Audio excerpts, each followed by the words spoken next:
Assalamu alaikum, dear students. Today we will solve the problem 5 of the International Chemistry Olympiad 25th that was held in 1993. Again, this is a very easy question that was asked in the ICO. Prior to this, in the previous lecture, we solved a problem that was asked in 1987 और उस problem के अंदर भी बहुत easy concept था reaction schemes की, अगर आपको याद होगा हमने लास्ट लेक्चर में डिस्कस किया था। अब हम इस प्रॉब्लम को सॉल्व करते हैं और ये प्रॉब्लम भी बहुत इजी है पिछली प्रॉब्लम के जैसी, और मेरे ख्याल से उससे भी ज़्यादा इजी है, बल्कि मेरे ख्याल से नहीं, कंफर्म उससे भी ज़्यादा इजी है, इसमें पार्ट्स भी कम है। तो शुरू करते हैं। ये कहता है by treatment with a chiral optically active hydroborating agent R2BH, और देखें ये आर पे आपको छोटा सा ये नजर आ रहा होगा स्टेरिक का सिंबल, कायरल की जो निशानी है, सिंबल है, and subsequent oxidative workup 1 methyl cyclopentene afford a mixture of alcohol that rotates the plane of the polarised light. ठीक है, तो उसमें सबसे पहले तो आपको 1 मिथाइल साइक्लोपेंटीन बनाना होगा, ऑब्वियस बात है। ये रहा साइक्लोपेंटीन, ठीक है, ये रहा, this is the structure of साइक्लोपेंटीन। और फिर अब इसमें 1 मिथाइल लगाना है, तो ये रहा, कहीं पे भी लगा दें, ये मैं यहाँ पे भी लगा सकता हूँ ना मिथाइल, तब भी 1 होगा ना? Yes sir. यहाँ पे भी लगा सकता हूँ, क्या ख्याल है? यहाँ लगा सकता हूँ मिथाइल? सर यहाँ पे लगाएंगे नहीं तो सर, वहाँ पे नहीं 1 होगा। नहीं होगा, डबल बॉन्ड को रेफरेंस देंगे। अच्छा, वेरी गुड। फिर कौन सा होगा? Could you tell me the number if I place the methyl here? Sir 5 methyl 3 होगा। इट विल बी 3 होगा। वेरी गुड इस्माइल, या इट विल बी 3 नॉट 5, क्योंकि फिर आप नंबरिंग यहाँ से करें, और मैं यहाँ लगा दूं तो अब तो शायद 5 हो जाएगा। नहीं सर, फिर भी सर 3 तब होगा। भी 3 होगा। तब भी 3 होगा। वेरी गुड, चले समझ गए आप लोग तो मैं कहना चाह रहा हूँ। अच्छा, बहरहाल मिथाइल साइक्लोपेंटीन ये मौजूद है, बना लिया, इसकी हाइड्रेशन की है बेसिकली। अच्छा, आप थोड़ा सा रिकॉल कर लेते हैं जल्दी से, फिर हम अपने क्वेश्चन पे आ जाएंगे। इसकी हाइड्रेशन, किसी भी ओलिफिन की जो हाइड्रेशन होती है, इसके 3 मैंने आपको तरीके बताए थे। एक तो सीधा सीधा एसिड कैटेलाइज्ड होती है, यानी आपने वाटर डाला और कोई सल्फ्यूरिक एसिड का 1-2 ड्रॉप डाल दिए, जिसको हम एसिड कैटेलाइज कहते हैं। तो मैकेनिज्म आपको पता है, क्या होता है? सबसे पहले ये डबल बॉन्ड प्रोटोनेट होगा, तो H यहाँ ऐड होगा या यहाँ ऐड होगा? किस एंड पे ऐड होगा ओलिफिन? सर मिथाइल वाले सर एंड पे दूसरे ऐड होगा। मिथाइल वाले पे ऐड बिल्कुल नहीं होगा, नहीं, यहाँ ऐड होगा, मार्कोनिकोव रूल होगा, हाइड्रोजन ऑलरेडी ज्यादा है, जहाँ पर हाइड्रोजन ऑलरेडी ज्यादा है। वेरी गुड, ताकि यहाँ प्लस चार्ज आ जाए। ठीक है, ये इसलिए हो रहा है कि स्टेबल कार्बोकैटायन बन जाए, क्योंकि वहां ऐड होगा तो सेकेंडरी कार्बोकैटायन मिलेगा, यहाँ ऐड हो रहा है तो टर्शरी मिलेगा। फिर इसी का कैटायन पे हाइड्रोक्सी ऐड होता है वाटर का, यानी वाटर ऐड होता है, फिर डी प्रोटोनेट हो जाता है। तो बहरहाल ओवरऑल क्या होता है कि जहाँ पे ज्यादा सब्स्टिट्यूशन है उधर ही OH भी ऐड होता है। तो ये प्रोडक्ट हमारी ये बनती है ना, ये बनती अगर एसिड कैटालाइज हाइड्रेशन करते हैं। फिर एक और होती है जिसको हम कहते हैं ऑक्सीमर्क्यूरेशन, डीमर्क्यूरेशन, उसमें भी मार्कोनिकोव हाइड्रेशन होती है, बस फर्क ये है कि उसमें रीअरेंजमेंट की पॉसिबिलिटी नहीं होती। लेकिन चूंकि इस पर्टिकुलर मॉलिक्यूल में रीअरेंजमेंट का कोई इशू नहीं है, कोई मसला नहीं है, तो इसलिए आप ऑक्सीमर्क्यूरेशन, डीमर्क्यूरेशन यूज करके भी वही प्रोडक्ट हासिल करेंगे जो सिंपल एसिड कैटालाइज हाइड्रेशन करके। तो अगर आप रियल में ये सिंथेसिस करना चाहते हैं तो it will be stupidity to use oxymercuration, demercuration step, क्योंकि बहुत एक्सपेंसिव होता है और आपको कोई फायदा भी नहीं है जब एसिड कैटालाइज से काम चल रहा है। बहुत ही इकोनॉमिकल, पानी आपको पता है तकरीबन मुफ्त का होता है, और सल्फ्यूरिक एसिड भी उतना महंगा नहीं होता, तो आप आराम से काम कर सकते हैं। वरना मर्क्यूरी कंपाउंड लेंगे, ठीक है, मर्क्यूरिक एसिटेट लेंगे, फिर डीमर्क्यूरेशन के लिए बोरोहाइड्राइड यूज करेंगे, 2 स्टेप भी होगा, बड़े मसले होंगे। बहरहाल तीसरा तरीका हाइड्रेशन का होता है जिसका नाम होता है हाइड्रोबोरेशन, ठीक है, और फिर ऑक्सीडेशन। हाइड्रोबोरेशन की का फीचर क्या था कि वो एंटी मार्कोनिकोव हाइड्रेशन करता है, ऐसी था, कुछ याद आ रहा है आपको? Yes sir. उसका पूरा मैकेनिज्म था, एल्काइल अरेंजमेंट होती थी वो बोरोन के साथ, अगर आप रिकॉल करना चाहते हैं तो आप मेरी वीडियो जो है जो एल्कीन केमिस्ट्री पे होगी इसी चैनल पे डॉक्टर सैयद अहमद पे, जो मैंने प्लेलिस्ट बनाई है उसमें इंटरनेशनल केमिस्ट्री ओलंपियाड 2021 में जाइएगा और उसमें एल्कीन, केमिस्ट्री ऑफ एल्कीन ढूंढिएगा, मिल जाएगा। वहाँ पे आप ये सारी बात देख सकते हैं उर्दू में। और अगर इंग्लिश में देखना चाह रहे हैं तो एक और प्लेलिस्ट बनी हुई है केमिस्ट्री ऑफ एल्कीन के नाम से, वहाँ इंग्लिश में रिकॉर्ड है लेक्चर और एक उर्दू में भी है। तो बहरहाल वो आप देख सकते हैं। मकसद कहने का ये है कि we will get the anti mercury. अच्छा, ये सारी बात तो हो गई सिंपल। अब ये देखें, ये मॉलिक्यूल जो है फ्लैट है या इस पोर्शन से। ओवरऑल मॉलिक्यूल क्या है? ये एक आयरल है। क्या है ये? एक आयरल है। ऐसी है ना? तो अगर स्टार्टिंग मटेरियल एक आयरल हो तो लाजमी बात है प्रोडक्ट भी एक आयरल होती है, और अगर स्टार्टिंग मटेरियल कायरल हो तो प्रोडक्ट भी कायरल होती है। तो सिंपल सी बात है। अच्छा, आप यहां देख रहे होंगे सर 2 कायरल सेंटर्स मौजूद हैं और प्रोडक्ट को आप एक आयरल कह रहे हैं, तो ये कैसे मुमकिन है?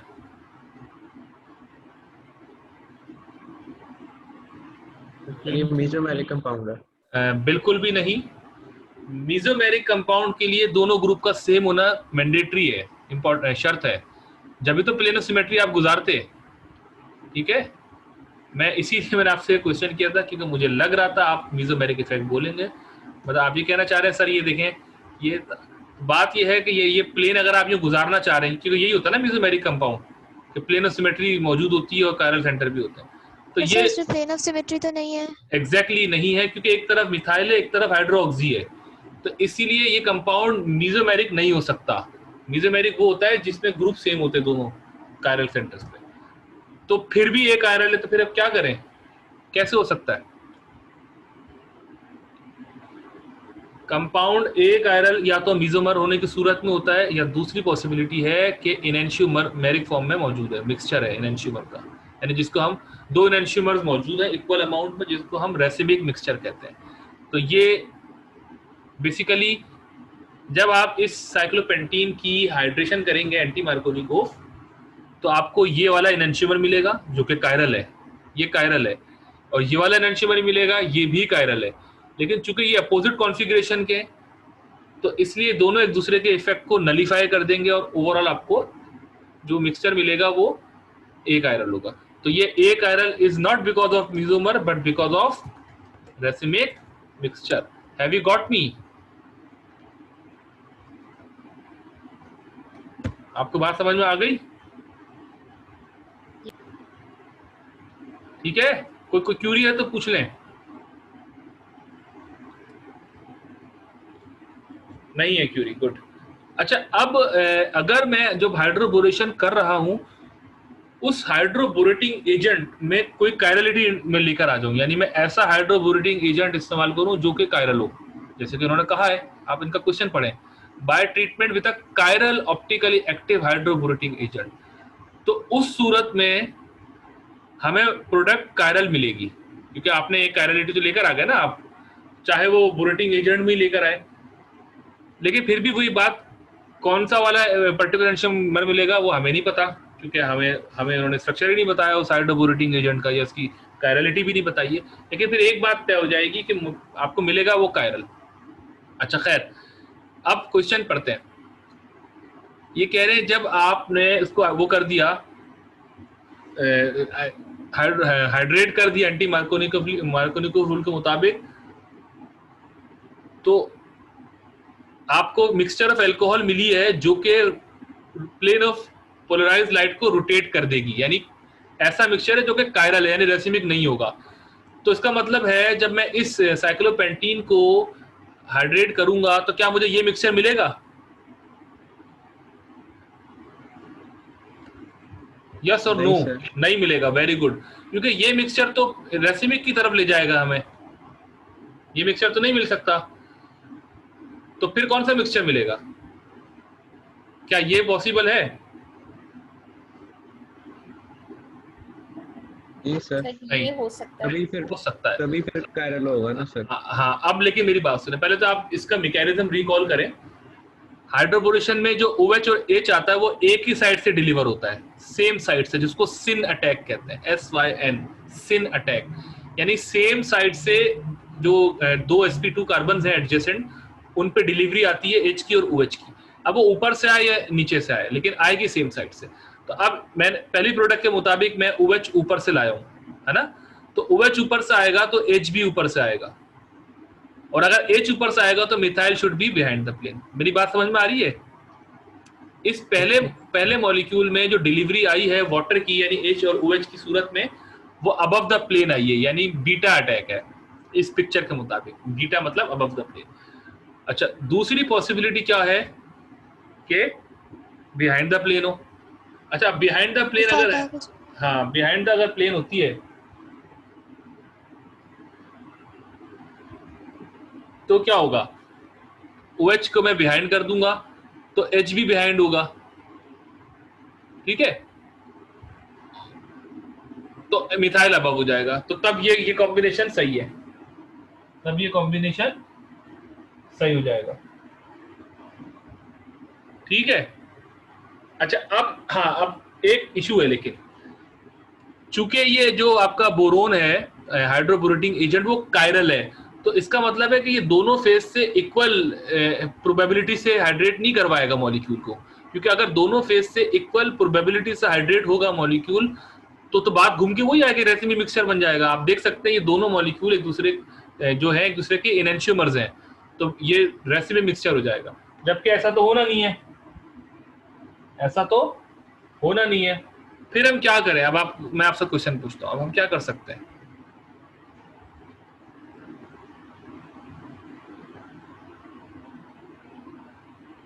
ऐसे में फिर क्या किया जाए? सर हम लिमिट कर सकते हैं। लिमिट कैसे करेंगे? एजेंट की क्वांटिटी। सर शायद एक मेजर प्रोडक्ट बन जाए और एक माइनर प्रोडक्ट बन जाए तो कैंसिल नहीं होगा इफेक्ट पूरी तरह से। अच्छा, चले, मैं आप लोगों की कमेंट सुन रहा हूं। अब आप ये देखिए, क्वेश्चन पढ़े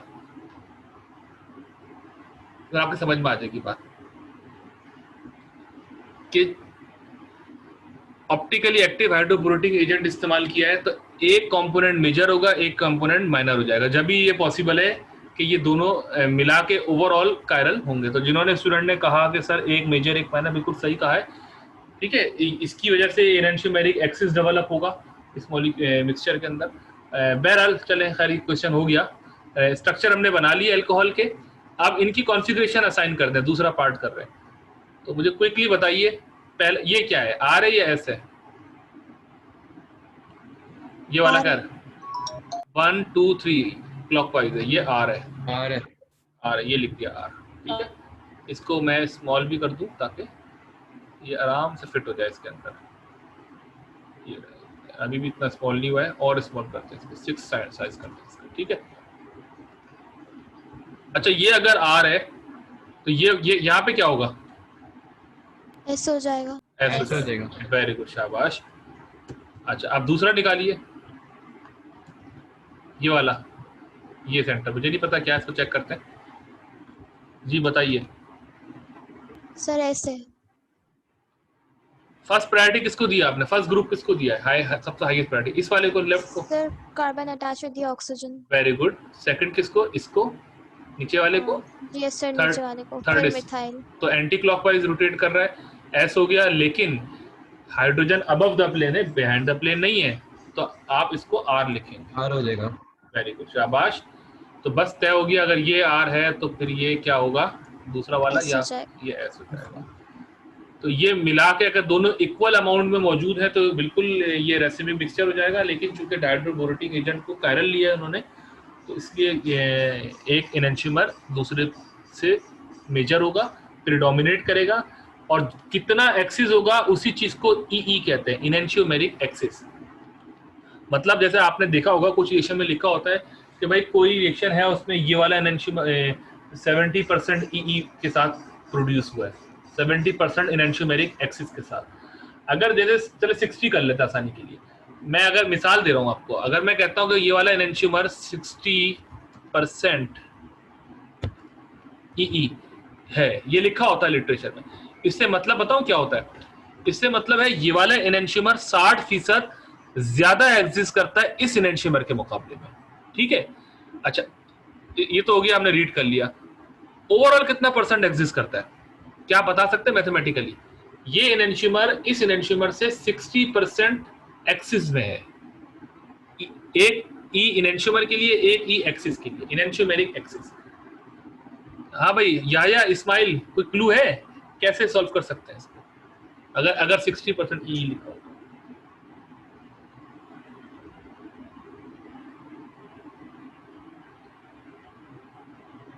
आयशा, रमीशा,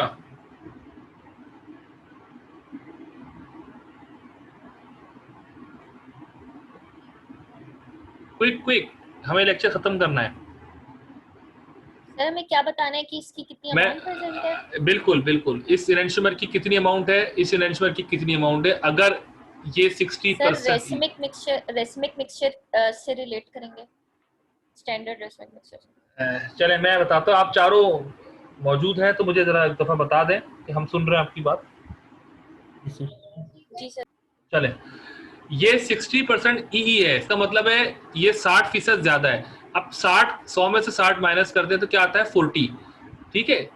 इसका मतलब है 40 जो बकिया 40% है वो बराबर है, आधा आधा है, यानी 20% ये है, 20% ये है, 40 हो गया, 60 फिर ये दोबारा है, तो फिर 60 प्लस 20 कितना हो गया 80। तो ये वाला 80% हो गया एनेंशियमर, और ये वाला कितना हो गया 20% हो गया। तो ये आपको समझ में आई मैथमेटिक्स या नहीं आई समझ में? सर एक बार दोबारा प्लीज। दोबारा सुनिए, अगर दो एनेंशियमर्स बनते हैं और एक एनेंशियमर की ई वैल्यू दी हुई है, एनेंशियोमेरिक एक्सिस दिया हुआ है, जैसे 60% दिया हुआ है, तो मैंने ऐसी फर्जी वैल्यू ली है, थोड़ी जरा आसान थी सॉल्व करना इसलिए। तो इसको सवाल ये है कि ये एनेंशियमर है कितना ओवरऑल, ये 60% नहीं है, 60% तो इसके मुकाबले में ज्यादा है, लेकिन और भी तो मौजूद है। तो 60% इसका एक्स्ट्रा कंट्रीब्यूशन है या इसका एक्स्ट्रा वेटेज है इसकी, तो बाकी जो 40% है वो आधी आधी है, यानी 20% ये है, 20% ये है। अब तक यहां तक तो इंसाफ हो गया, यानी 20% इसके पास है, 20% इसके पास है, लेकिन फिर 60% इसके पास इजाफी है, उस 20% के अलावा 60% और है। तो इसका तरीका यह है कि आप जो भी परसेंट ई होती है आप उसको 100 से माइनस करें, जो वैल्यू आए उसको डिवाइड कर दें, आधी आधी कर दें, 2 से डिवाइड कर दें, और वो दोनों को दे दें, फिर दोनों को दे दिया यानी 20-20, फिर जो ये 60% था उसको 20 में ऐड कर दिया तो ये 80% हो गई, 20% हो गया। बात समझ में आ गई? Yes sir. अच्छा, ये क्वेश्चन उल्टा भी हो सकता है, मतलब आपको ये दिया जाता कि ये एनेंशियमर 80% बना, ये एनेंशियमर 20% बना, तो बताइए जो ज्यादा बना, जाहिर सी बात है वो एक्सिस में, वो कितना परसेंट ज्यादा बना है? तो 80% ज्यादा नहीं कहलाएगा, 80% तो ओवरऑल है, तो 20 में से आप माइनस कर दें, आप बोले भाई 20 तो बराबर है, लेकिन ये 60% ज्यादा है 20 से, तो वो भी एक क्वेश्चन हो सकता है। जल्दी से मुझे बताइए, मैं टाइम नहीं ज्यादा लूंगा, कि अगर ये मैं कहता कि 80% ई है, तो फिर आपकी ओवरऑल वेटेज क्या होती दोनों एनेंशियमर्स की? सर ये 90 होता है, 50% और 10%। वेरी गुड, 10% होता। शाबाश, कितना आसान है, समझ में आ गया ना ये ई का कॉन्सेप्ट, ये होता है। अच्छा, अगर मैं कहूं कि 100% ई है तो 100% और 0%। सर फिर यही प्रेजेंट है बस। तो एक्सक्लूसिवली यही बना होता, ठीक है, फिर ये एग्जिस्ट ही नहीं करता, तो उस सूरत में ये हम लिखते ही नहीं, जाहिर सी बात है, जब दूसरा मॉलिक्यूल एग्जिस्ट नहीं करेगा तो हम 100% ई नहीं लिख सकते, और 0% भी नहीं लिख सकते, ठीक है, 0% का मतलब है ये नहीं बना। अच्छा, अगर 50% लिखते हैं, चलो आखिरी बात, तो क्या मतलब होता? सर 75% और 25%। 75 बस, वेरी गुड, 75-25। अच्छा, अब मैं आपको बताऊं, कुछ क्वेश्चन ऐसे होते हैं खासतौर पे जीआरई में, ग्रेजुएट रिकॉर्ड एग्जामिनेशन में, जहाँ मल्टीपल चॉइसेस होती हैं, कि वो यही होता है कि कोई दो एनेंशियमर्स बनाते हैं और एक पे 50% ई लिख देते हैं और पूछते हैं कि बताया दोनों कितना परसेंट एग्जिस्ट करते हैं। तो स्टूडेंट 50% ई देखता है, वो थोड़ा सा कंफ्यूज होता है, बोलता है यार सीधा सी चीज़ ऐसा फॉर्मूला है भाई, 50% ये 50% ये, तो वो गलत हो जाएगा। तो 50% तो ये इजाफी है, बाकी 50 में से आधा आधा दे दें, 25-25, और 50 में ऐड कर दें तो 75-25 हो जाएगा। अच्छा, मुझे जल्दी से बताइए, अगर दोनों 50-50% होते तो ई कितना बनता? 0%। 0% ही होता। 0% होता है। Very good. और अब आप समझ में आ गई बात। अगर 50-50 दोनों होते इसका मतलब है रेसिमिक मिक्सचर होता, तो इसीलिए कोई इनएंशियमर दूसरे से एक्सेस नहीं होता, फिर 0% हो जाता। तो जो हम रेसिमिक मिक्सचर कहते हैं उसमें कितनी परसेंट ई होती है इनएंशियमेरिक एक्सेस? 50%। 50%। नो, 0%। 0%। Racemic आयशा 0% होती है, ठीक है ना। रेसिमिक मिक्सचर में 0% ई होती है क्योंकि एक्सेस ही नहीं है कोई। तो इस तरह बहरहाल आप समझ गए ना बस सारी बात। इतने सारे कॉन्सेप्ट्स हैं, ये कंफ्यूज करते हैं आगे पीछे घूम के। इस तरह ये आपको थोड़ा सा ट्रैप करते रहेंगे, लेकिन आप अगर आपने कमांड हासिल कर लिया तो आप इसको सॉल्व कर लेंगे। ठीक है भाई, समझ में आ गई बात सारी? अच्छा, मैं इसको डिलीट कर रहा हूँ क्योंकि ये मैंने एक्स्ट्रा बात आपको बताई थी। अब आखिरी बात, explain in a sentence why the obtained mixture of alcohols exhibit optical activity. तो हमने बात इतनी सारी करी ली है कि भाई ये क्यों हमें मिक्सचर ऐसा मिला जो ऑप्टिकल एक्टिविटी रखता है। तो इसका जवाब है because the hydroborating agent that was used was the optical active. ये जवाब है, क्योंकि अगर आपके रिएक्शन में स्टार्टिंग मटेरियल में कोई भी चीज कायरल नहीं है, सारे ए कायरल है, चाहे वो रिएक्टेंट हो चाहे वो रिएजेंट हो, मतलब सारे ए कायरल हो, रिएक्टेंट ए कायरल हो, रिएजेंट ए कायरल हो, या कोई और जो कैटलिस्ट है वो भी ए कायरल हो, तब प्रोडक्ट हमेशा ए कायरल मिलेगी। और अगर रिएक्टेंट कायरल हो या रिएजेंट कायरल हो, ठीक है ना, या कैटलिस्ट भी कायरल हो, तब भी आपको प्रोडक्ट कायरल मिलेगी। ठीक है, ये बात ध्यान में रखिएगा। तो ये जो अनइक्वल मिक्सचर मिला है इनएंशियमर्स का, अनइक्वल मैं इसलिए कह रहा हूँ, अगर ये इक्वल होता तो ये रेसिमिक मिक्सचर होता।